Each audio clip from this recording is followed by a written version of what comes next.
Phil Poppy says, what is the most egregious error in TV or movies that you just can't get by? For instance, crime scene DNA testing taking minutes, or the ability to dodge lasers. Phil Poppy, I have two pet peeves. One is the way people pick locks in movies. It's never right. In fact, there is some lock picking in Ghostbusters Afterlife, and it is done right. The Americans is a show that gets lock picking pretty darn right.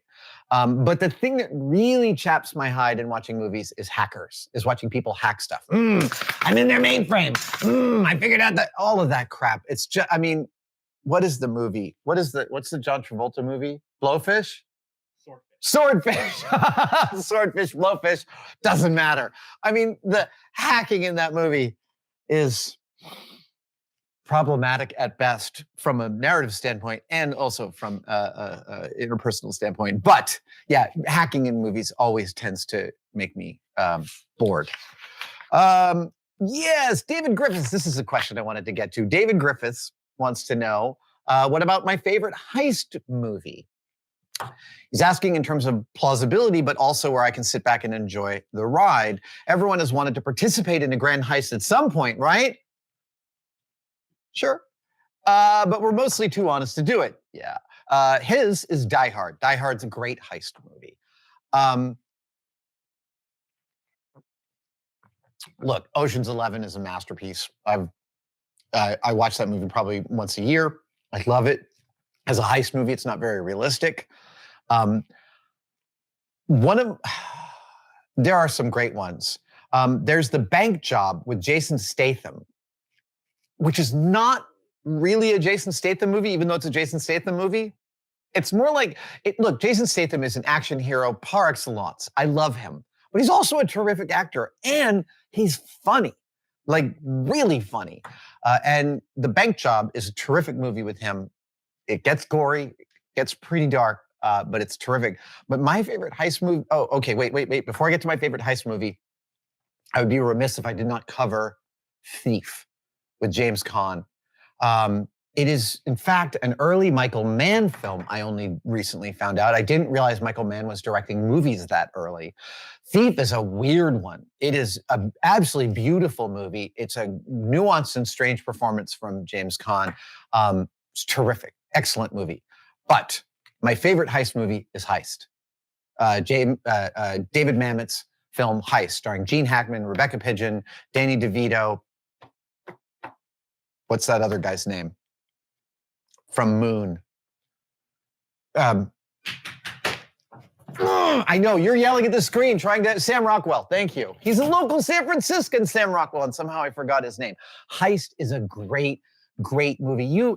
Look, David Mamet's films are, from what I've heard, an acquired taste. It's never a taste I had to acquire. I love them all from the get-go. I saw Things Change and House of Games when they came out. I was in my teens.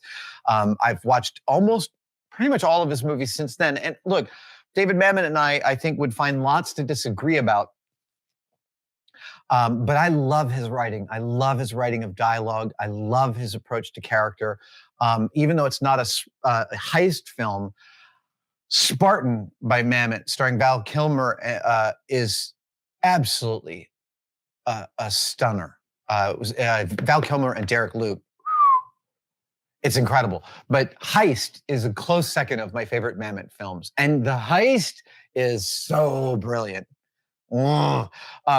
I would love based on what I've just said, I'd love some good heist movie recommendations. And please don't tell me Ronin. No. You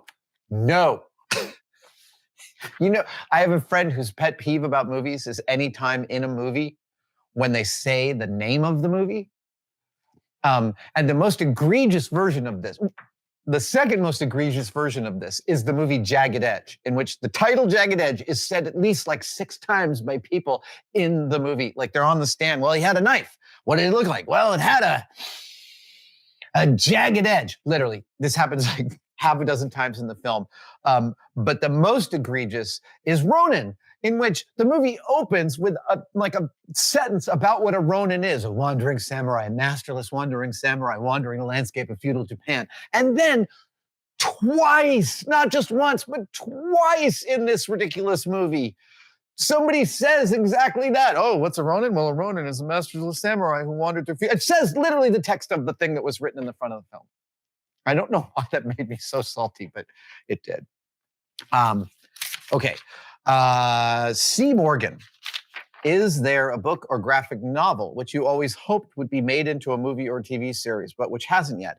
Okay, so and they suggest a wonderful one, which is William Gibson's Neuromancer. If you haven't read Neuromancer and the Neuromancer trilogy, it's one of, I think now 5 trilogies that William Gibson has written. They're all amazing. Neuromancer, Neuromancer, Count Zero, and Mona Lisa Overdrive are the first trilogy, and I think of them monolithically. But C. Morgan, your question has an assumption in it. And the assumption is that I want to see adaptations of these just like I want an adaptation to exist. I really don't. Because the odds that it's going to be a bad adaptation are extremely high. So I'm very grateful that Neuromancer has never been successfully made into a movie. I'm dying to see it made into a movie. I know that Chris Cunningham was trying to get it made for a long time. I heard Taika Waititi was on it for a while, or maybe that was the Akira live action movie. Weirdly, I almost want to see Snow Crash more than Neuromancer. Because Snow Crash is they're both super seminally important books, but Snow Crash is way weirder. And it feels much more like a foreign world to visit. And I feel like when that eventually gets made into a franchise, I feel like it has a higher percentage chance of working. Look, there's nothing empirical here. I'm just like guessing off the top of my head. I would love to see a lot of Neal Stephenson's early books made into film. Zodiac, Interface, The Difference Engine, Cryptonomicon. I mean, I know all of these plots are way too convoluted to necessarily fit into a movie. But now we've got these like long form movies called television shows where, you know, a movie can be 6 or 10 hours long. I think that's really great. I am excited about The Three Body Problem. It's currently being made into a film. I think the whole trilogy is being made. I am also nervous that it's not going to work. But again, I'm always nervous about that. Adaptations really, look, the novel, I have always thought this thing I'm about to say, and I had it confirmed a couple of years ago by someone who should know. I've always thought the novel was a terrible thing to try and adapt to film, because the amount of plot in a novel is way more on average, on the aggregate, than the amount of plot in a film. A short story is a much better metric for translation between the written word and the filmed word.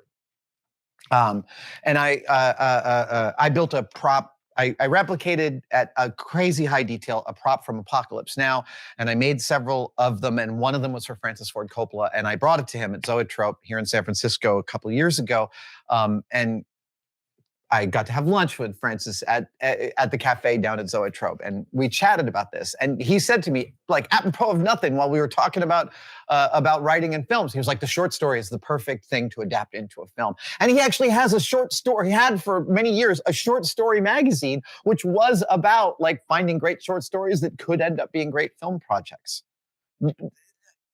Again, it took a long way to say, like Neuromancer, Snow Crash, these are all like really in-depth novels that to try and make a 2 or even a 3-hour movie out of them would be a crime to the source material. So I am not somebody who's like, ooh, I can't wait till that happens. I'm more like, ooh, I hope that it happens in a way that doesn't make me hate myself.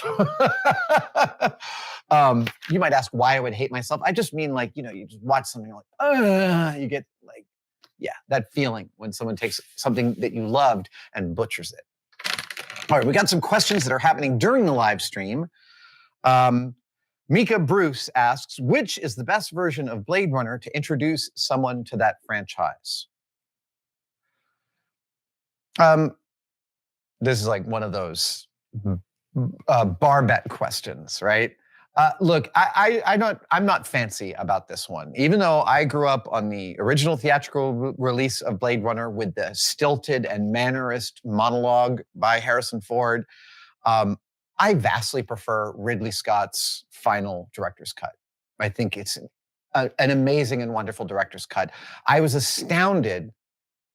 I went and saw it in the theater when it came out here to San Francisco. And I've actually seen almost all of the different cuts in theaters. I've managed to log that over the years. Um, and it's the best one. And most astoundingly to me, a lot of Harrison Ford's a monologue, you know, about the world of Blade Runner happens while like him and Gaff are traveling to the police station. They happen during these scenes where other stuff is going on. And when I finally saw Ridley Scott's director's cut, I was amazed at how much more I saw with my eyes when someone wasn't talking at me. It was a real object lesson in how when a character is speaking, your brain just turns off a whole bunch just to process what they're saying. And watching Blade Runner without that narration, that's the word I was looking for. Kept on saying monologue. When you watch that movie without the narration, I felt like I was seeing a wholly new movie. And then there are all these cuts in the travel sequence with Deckard and Gaff to the police station that weren't in the original film. He extends them, and there's some beautiful shots. Harrison Ford looks so young. Yeah, just go with the original. You'll be fine.